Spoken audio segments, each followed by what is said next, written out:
네, 안녕하십니까, 친구들. 오늘은 36강이고요. 무장 독립 전쟁 관련된 내용을, 여러분들 배움책 46페이지에서 47페이지에 걸쳐서 한번 배워보도록 하겠습니다. 오늘 배우는 내용이 사실은, 이 일제강점기 전체 내용 중에서 가장 까다로운 내용입니다. 그래서 항상 이 부분을 여러분들에게 이제 이렇게 수업을 할 때 좀 걱정이 많이 되는, 우리 친구들이 이 부분을 잘 따라올 수 있을까? 이거 좀 너무 복잡해요. 그래서 지금 46페이지부터 47페이지에 지금 굉장히 좀 지도나 이런 것들이 많이 나와 있는데, 이거를 조금 여러분들이 이해를 좀 쉽게 하실 수 있도록 시간 순서대로 선생님이 여기 정리를 이렇게 해놨습니다. 그래서 요거를 먼저 설명을 드리고, 그 다음에 이제 내용 설명을 한번 드리도록 하겠습니다. 여러분들은 좀 화면을 잠깐 멈추고, 요거를, 사실은 배움책 위에다가 쓰려면은 글씨를 굉장히 작게 써야 될 거예요. 그래서 뭐, 여러분들 연습장이나 이렇게 가로로 이렇게 해놓고, 요거를 좀 이렇게 좀 정리를 하고, 요 부분을 공부할 때, 요걸 먼저 이해를 하고, 전체적으로 요렇게 흐름이 이렇게 됐었지. 그 다음에 이제 구체적인 내용을 봐야 조금 더 이해가 쉬우실 것 같습니다. 자, 요거를 좀 확대를 해서 이제 설명을 좀 드리도록 하겠습니다. 자, 이제 항일 무장투쟁이라고 하면 일본의 일제 항거에서 이제 무장을 해서 이제 무력으로 일본과 이제 전쟁을 하는 거죠. 그 이제 과정인데 그 처음에 시발점은 3.1운동이에요. 그래서 1919년 전에는 사실 우리가 무력으로 군대로서 일본에 저항하는 내용이 그렇게 나오지 않습니다. 그러다가 3.1운동 이후로 우리가 본격적으로 1920년에 우리 영화로도 만들어졌던 이 봉오동 전투를 시발점으로 해서 이거 뭐 이따가도 보겠지만 봉오동이 바로 우리 북간도에 위치하고 있어요.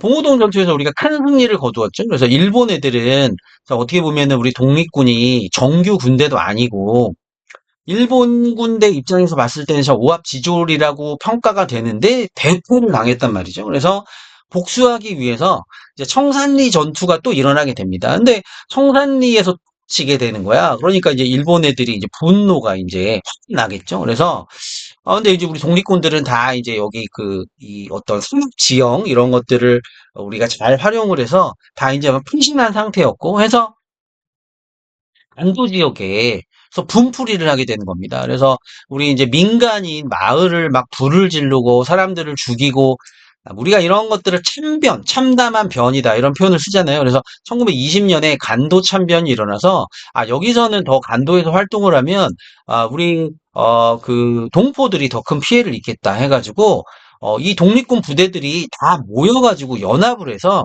이 밀산이라고 하는 곳에서 모이게 됩니다. 그래서 대한독립군단이라고 하는 걸 조직하는데, 또 신기한 게 요번 우리 교과서, 새로운 교과서에서는 대한독립군단이라고 하는 어떤 표현은 나오지 않더라고요. 그래서 여러분들은 그냥 대한독립군단이 이게 좀 외울 게 많잖아요. 그래서 그냥 이 만주에서 간도에서 활동하던 많은 부대들이 연합을 했구나라는 정도만 기억을 하시면 되겠습니다. 그래서 어디로 이동하냐면 일본의 손이 닿지 않는 자유시 굉장히 멀죠. 여기가 소치입니다. 당시 사회주의화된 소련에 있는 스보보드니라고 하는 도시인데 자유시로 이제 이동을 하게 돼요. 그런데 이 자유시에서 다시 한번 참변을 겪게 됩니다. 그러니까 당시에 소련은 이제 공산 국가였는데 이 공산주의, 사회주의 혁명을 이끌었던 게 이제 러시아의 당시의 적군이고요. 백군이라고 하는 부대가 또 있어요. 이 백군이라고 하는 거는 이전 러시아의 짜르라고 하는 황제를 추종하는 세력인데 이들 간의 내전에 이제 휘말려서 여기서 다시 참변을 겪게 됩니다. 그래서 여기서도 활동하기가 어려우니 우리는 원래 우리의 근거지인 다시 간도로 내려오자 해가서 이 1920년대 초중반까지 해서 3부 참의부, 정의부, 신민부라고 하는 조직을 형성하게 됩니다. 그러니까 하나의 이게 군사 조직이자 하나의 행정적인 단위, 정부의 역할을 했다고 보시면 돼요. 그래서 참의부, 정의부, 신민부가 지역별로 이렇게 존재를 했어. 그런데 이제 이 20년대 중반에 이 이게 복잡한 내용이긴 한데, 그 만주 지역을 당시에 이제 중국이라고 한 나라도 청나라가 멸망한 뒤에 어떤 정확한 정부라고 하는 게 존재하지 않았거든요. 그래서 각 지역의 군벌들, 그러니까 무력을 장악한 군벌들이 각 지역에 이제 어떤 정부인 것처럼 행세를 하고 있었는데, 만주 군벌과 일제 간의 협약이 하나 체결된 거예요. 이게 이제 미스야 협정이라고 하는 건데, 하여튼, 만주 군벌 니네가 요쪽 지리를 잘 아니까, 니네 중국의 만주 군벌 니네가 아니, 독립군들을 잡아오면 우리가 거기에 대해서, 여기 있네요. 미스협정. 적절한 어떤 보상을 지급할게라고 하는 하나의 협정입니다. 그러다 보니까 미세 협정으로 인해서 우리 독립군들이 더 활동하기가 힘들어졌죠. 그래서 어떤 변화를 모색하게 되는데 20년대 후반으로 가서 이 세 개의 조직을 하나로 합치려고 하는 통합운동이 일어나게 됩니다. 근데 이제 이 통합을 하나로 시키면 좋았을 텐데, 통합을 하나로 시키지 못해서 국민부 혁신의회, 이 두 개로 통합을 하게 돼요. 이 국민부에서 나온 조직이 조선혁명당이고, 조선혁명당 예하 부대가 조선혁명군입니다. 혁신의회에서 나온 부대가 그 조직이 한국독립당이고요. 그 예하 부대가 한국독립군입니다. 그래서 사실은 국민부가 조선혁명당, 혁신의회가 한국독립당으로 연결됐다라고 이해하시면 되겠는데, 이것을 이끌었던 사람이 각각 양세봉과 이제 지청천이 되는 거죠. 그러다가 이제 20년대 후반에서 좀 지나면 31년이 되잖아요. 이때 이제 만주 사변이 일어나고, 일제가 만주까지 침략을 해 가게 됩니다. 그러면서 여러분들 잘 아시는 30년대 들어가면서, 일본이 계속해서 뭘 하게 되죠? 바로 세계 경제 공황을 타개하기 위해서 일본이 계속해서 전쟁을 수행했다라고 고까지는 우리가 배웠잖아요. 그 이제 첫 번째 전쟁의 시작이 만주사변이었는데 이렇게 되면서 지금까지 이 일본에 저항하던 한국인의 중국인들도 일본과 싸워야 되는 상황이 된 것이죠. 그러니까 결국은 한국인과 중국인들이 이때 30년대가 들어가면서 바로 연합작전이 전개가 됐다는 겁니다. 그래서 한국과 중국의 이 게릴라 부대가 연합을 해서 일본과 싸우게 되는데, 그래서 이제 이겼던 전투가, 유명한 전투가 조선혁명군이 중국군과 함께 싸운 전투가 영릉과 흥경성 전투라는 것이고, 한국 독립군이 중국 군과 연합해서 싸운 게 쌍성보 대전자령 전투라는 거예요. 그러다가 30년대 중반이 되면서 이제 만주를 완전히 일제가 장악을 해서 여기서 활동하기가 힘들어져서 결국은 민족혁명당이라는 이름으로 중국 본토로 이동을 해가서 활동을 하게 됐다라는 얘기입니다. 그러니까 지금 요번 차시에 배울 내용은 여기까지 배우는 거예요. 물론 요 뒤에도 내용이 또 있는데 그거는 더 뒤쪽에 가서 배우게 되고, 오늘은 이제 무장 독립 전쟁의 전반전에 해당하는 내용을 배우게 된다는 것입니다. 복잡한 내용이라서 여러분들 하나씩 하나씩 정리를 좀 잘 해두셔야 될 거예요. 오늘 배우는 무장 독립 전쟁은 한마디로 1920, 30년대 항일 무장 투쟁과 관련된 내용이고, 이것을 공간적으로 따졌을 때는 주로 만주 지역에 해당한다, 간도 지역에 해당한다, 이렇게 보시면 되겠습니다. 자, 봉오동 전투부터 하나씩 이제 조금 디테일하게 살펴보게 되면, 자, 봉오동 전투라고 하는, 봉오동 전투는 영화로도 만들어져서 영화 본 친구들이 많을 거예요. 그래서 어떤 내용인지는 대략 아실 텐데, 1920년 바로 3.1운동 직후에, 바로 이제 3.1운동의 영향으로 이제 항일 무장투쟁이 첫 번째로 본격화된 사건으로 보실 수 있겠고, 홍범도가 이끌었던 대한독립군이 이제 메인 부대라고 본다면, 물론 이제 이런 부대들도 같이 연합을 해서 싸웠다는 겁니다. 자, 일본군에 큰 타격을 줬고요. 자, 이 봉오동 전투 이후에 너무 화가 났죠. 일본군이. 그래서 훈춘 사건이라고 그러니까 일제가 만주가 일본 땅이 아니잖아요. 군대를 보내려면 뭔가 트집을 잡아야 돼.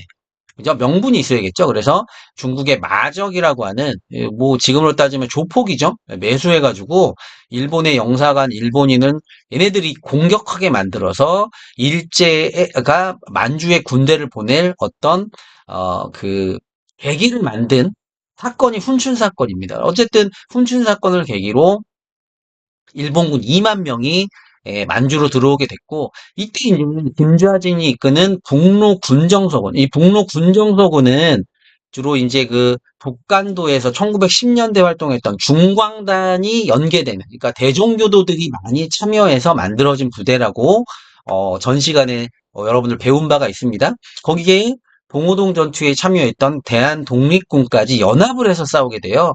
청산리 대첩은 한 번의 전투가 있었던 게 아니고 여러 번의 전투를 해서 청산리 대첩이다. 대첩이라고 하는 거는 큰 전투다라는 것이죠. 그래서 백운평, 어랑촌, 고동화 등지에서 있었던 10여 차례 전투를 묶어서 청산리 대첩이라고 부르고 독립군 항전 사상 최대 승리를 거뒀다라는 것입니다. 자, 그 이후로 이제 일본이 정말 너무 죠. 그래서 이게 배경이라고 되어 있는데 배경이 아니고 내용입니다. 간도 참변, 간도에서 참담한 변이 일어났다는 것이고 이 그 청산리 대첩에서 패배한 일본군이 간도의 한인 마을을 초토화시켰던 사건입니다. 그래서 간도 참변 이후로 독립군이 여기서 독립군은 다양한 부대를 다 통칭하는 말이에요. 그래서 밀산에 집결을 해서 밀산이라고 하는 데가 어디냐? 바로 예, 그 간도, 북간도에서 상당히 가장 멀리 떨어져 있는 지역입니다. 그래서 우리 그 동포들에게 더 이상 큰 피해를 입히면 안 되겠다 해서 밀산, 러시아 국경 근처까지 가서 이제 자유시로 이동해 가는 거죠. 그래서 바로 러시아 혁명으로 집권한 레닌의 지원을 기대하면서 레닌이 그 러시아 혁명 이후로 그 삼국혁명의 배경으로 배웠잖아요. 그래서 약소민족의 독립운동을 지원하겠다는 약속을 했거든. 그러다 보니까 그 말을 믿고 정말 우리가 지금 너무 어려운 상황이기 때문에 러시아의 자유시로 이동을 해가는 거죠. 러시아의 자유시로 엄청나게 멀리 이동을 해간 겁니다. 근데 문제는 러시아 자유시에서 독립군의 어떤 지휘권을 둘러싸고 분쟁이 발생한 데다가 그 지휘권의 양도를 넘겨라라고 하는 러시아 적군한테 야 니네를 어떻게 믿고 우리가 무기랑 이런 거를 우리가 얼마나 힘들게 이거 구한 건데 니네한테 넘길 수 없다 하다 보니까 러시아 적군 바로 러시아 공산군이 조선인들의 무장 해제를 시키는 거야. 이 와중에 수백 명의 독립군이 희생을 당하고 막 무기를 뺏기고 이런 겁니다. 그래서 살아남은 독립군이 다시 만주로 내려오게 되는 거죠. 만주로 내려와서 여기서 참의부, 정의부, 신민부 각 지역에 대표하는 하나의 조직을 형성하게 됐다는 겁니다. 요 바로 넘어가 볼까요? 자, 우리가 이제 아까 청산리 봉오동 전투, 청산리가 여기쯤에 있고요. 봉오동이 여기쯤에 있습니다.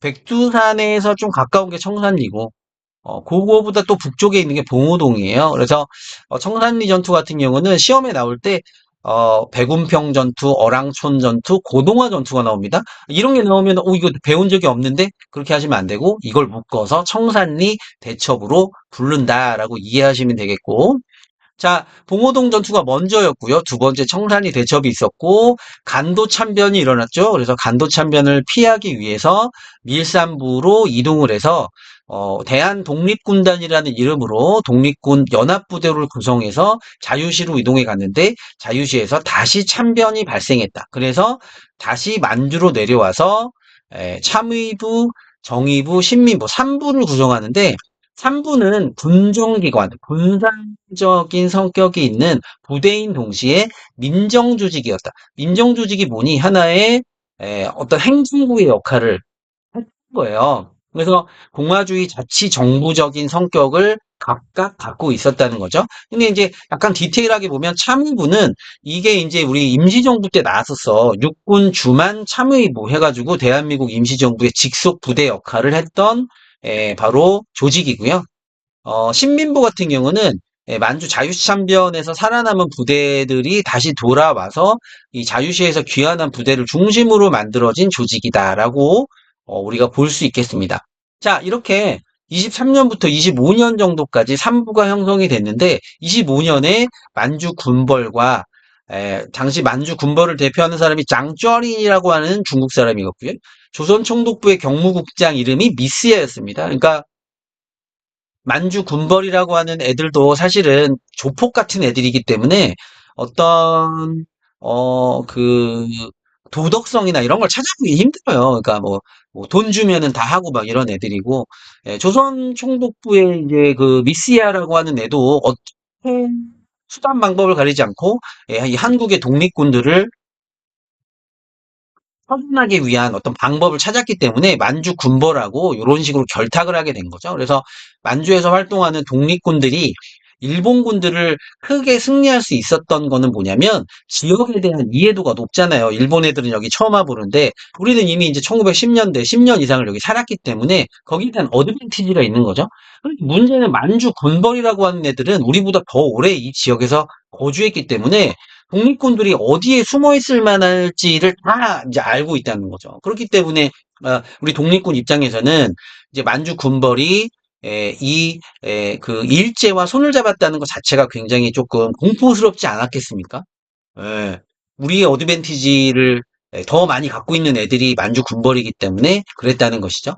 자, 여기 보시면 이제 미스야 협정의 내용이 나와 시험에는 그래서 미스야 협정이 다음과 같은 뭐 어떤 어 뭐 자료가 어 뭐 어쩌고 저쩌고 해서 시험제가 뭐 나올 수도 있겠죠.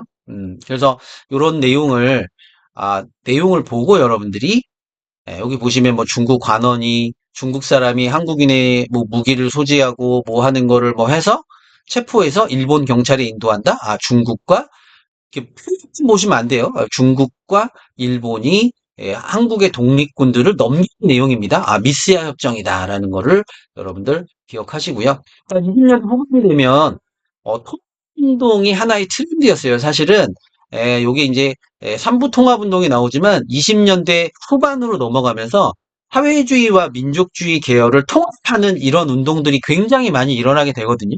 그러면서 우리도 사무부, 정의부, 신민부를 좀 통합하자.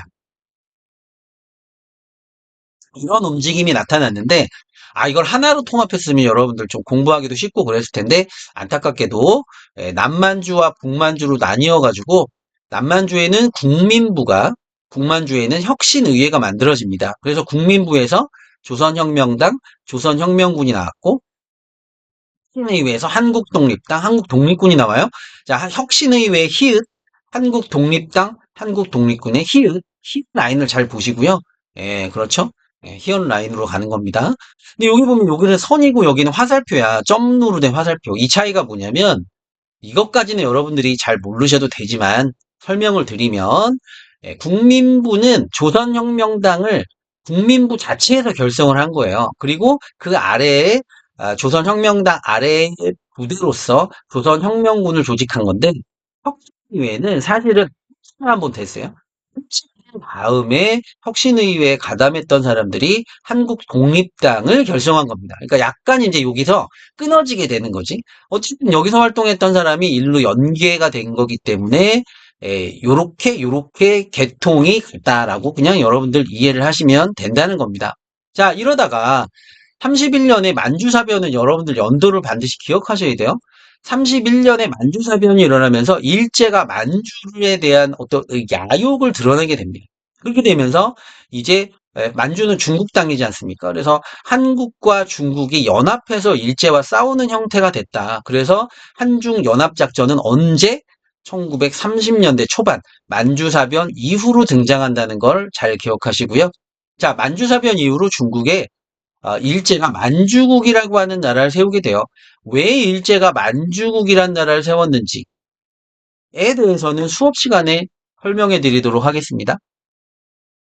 어쨌든 이렇게 되면서 한중 연합작전으로 대일항전이 추진이 됐고요. 아까 이പ്പം 부대가 두 개 아니야 이때 조선혁명군이 있었고 한국 독립군이 있었잖아요. 그래서 지청천이 이끄는 한국 독립군은 쌍성보 대전자령 전투에서 이 중국군과 연합해서 승리를 거뒀고 나중에 여기 있는 지청천이라고 하는 봐봐 여기 한국이 있고 조선이 있잖니 지금도 대한민국은 한국이라는 이름을 계승했고, 지금 조선민주주의인민공화국 북한은 조선이라는 이름을 쓰잖니? 독립이라고 하는 표현은 대한민국에서 많이 쓰는 표현이고, 혁명이라고 하는 건, 예, 그렇죠. 북한에서 많이 쓰는 표현이죠. 그래서 약간 사상적인 좀 냄새도 납니다. 그래서 여기 있는 한국 독립군을 이끌었던 지청천 선생은 나중에 어디로 가냐면, 대한민국 임시정부, 우리 지금 현재 대한민국의 근간이 된 대한민국 임시정부 산하 부대가 한국 광복군이에요. 이게 이제 이 뒤쪽에서 배우게 되는데, 지청천은 한국 광복군의 주도적인 역할을 이제 담당을 하게 되고요. 이 한국 독립군은 그래서 임시정부와 밀접한 연관성을 갖고, 임시정부는 상하이에 있었잖니. 어쨌든 그래서 중국 본토, 관내라고 하는 데는 어디냐면, 만리장성이 이렇게 있으면, 만리장성 이내에 중국 사람들이 원래 중국의 중심지라고 이해하고 있었던 만리장성 이남 중국 본토로 이주해 갔다는 겁니다. 자, 조선혁명군은 영릉과 흥경성 전투에서 양세봉이 바로 이 그 중국군과 연합작전을 30년대 초반에 이끌었는데, 양세봉이 죽고 나서 이제 그 뭐 내용이 없어요. 그래서 이런 내용까지만 좀 기억을 하시고, 그렇게 되면 이게 여기 지금 민족혁명당은 나오지 않았지만, 여기서 있는 이제 뭐 다양한 단체들이 결국은 이제 만주에서 활동하기가 어려워졌다는 거예요. 만주에서 활동하기가 어려워져서 중국 본토로 이 단체들이 다 넘어가서 민족혁명당이라는 이름으로 활동을 하게 됩니다. 이게 이제 후분전에 해당하는 내용인데, 그거는 뒤쪽에 나오기 때문에. 그러면 친구들, 선생님, 이런 의문을 가질 수 있겠죠? 1935년에 중국 본토로 독립군 부대들이 다 이동해 갔으면 30년대 중반 이후로 광복 때까지는 만주에서는 무장투쟁이 없었냐? 무장투쟁을 했습니다. 근데 이때 무장투쟁을 했던 사람들이 여기 정리가 되어 있는데, 그들이 누구냐면, 그들이 바로 사회주의자, 공산주의자들이에요. 그러니까 지금 북한 정권과 밀접한 연관이 있는 사람들이 이때 여기서 무장투쟁을 했던 공산주의자들입니다. 자, 동북인민혁명군. 벌써 여기 보면 인민이나 혁명이라는 표현은 사회주의적 냄새가 굉장히 많이 나죠. 자, 동북이라고 하는 거는 동북 만주 지방을 얘기하는 겁니다. 자, 동북 만주 지방의 인민들. 여기서 인민은 한국과 중국의 인민들을 얘기하는 거예요. 여기 항일 무장 유격대라고 했는데, 정확하게 표현하면 중국 공산당 유격대와 조선 공산당 유격대가 연합해서 활동한 게 동북인민혁명군이고요. 이 중에서 한국인들이 만든 이런 조직이 동북항일연군, 그러니까 동북인민혁명군이 결국 나중에 동북항일연군이라는 이름으로, 이름을 보시면 동북만주에 일본에 항거하기 위해서 만들어진 군대들의 연합이란 뜻이잖아요. 그래가지고 결국은 이 동북항일연군이 한국인과 중국인 항일무장유격대의 어떤 연합 조직으로서 활동을 여기서 했다는 것이고, 그래서 지금도 여러분들 중국과 이 그 북한 정권이 굉장히 밀접하고, 나중에 6.25 전쟁이 일어났을 때 중국이 이 그 북한을 도와줬던 이유도 이렇게 그 이전에 이렇게 오랜 기간 동안 항일 투쟁을 함께 했기 때문에, 그런 역사적인 어떤 배경이 있기 때문에 형제라고 생각하는 것이죠. 이들은 그런 역사적인 근간이 있는 겁니다. 자, 이 그 동북항일 연군 내에 이제 조국 광복회라고 하는 이 그 한국인들이 모여서 만든 단체가 있었는데, 이들이 만주에서 사회주의와 민족주의자들의 이제 어떤 연합전선을 이제 구축하게 돼요. 그래서 이 조국 광복회는 동북항일 연군 내에 한국인 사회주의자들의 어떤 조직이라고 보시면 되겠고, 이쪽에서 또 민족주의 계열하고 연합을 해서 통일 전선을 이끌었던. 그러니까 이제 요런 내용들이 앞으로 우리가 이제 많이 배울 거거든요. 사회주의자들과 민족주의자들이 연합해서 싸웠던 어떤 단체라든지 뭐 조직 이런 것들을 배울 텐데, 여기 있는 조국 광복회도 그 중에 하나였다라는 정도로 정리하시면 되겠습니다. 요번 시간에 이제 배운 내용이 상당히 복잡해요, 사실은. 그래서 요 내용을 좀 머릿속으로 이해를 하나씩 하면서, 이렇게 돼서 이렇게 됐고, 이렇게 돼서 이렇게 됐지? 라는 내용을 좀 잘 이해하시고, 여기가 여러분들이 상당히 좀 포기하기가 쉬운 부분입니다. 여기는 너무 좀 공부하기 힘들어라고 해서 재미도 없고, 여기를 점프하고 넘어가는 친구들 많은데, 여기서 반드시 문제가 출제가 되니까, 좀 정확하게, 아, 공부를 하셨으면 좋겠습니다. 좀 디테일한 부분은 보완해서 수업 시간에 더 설명드릴 수 있도록 하겠습니다. 이번 시간은 여기까지 하겠습니다.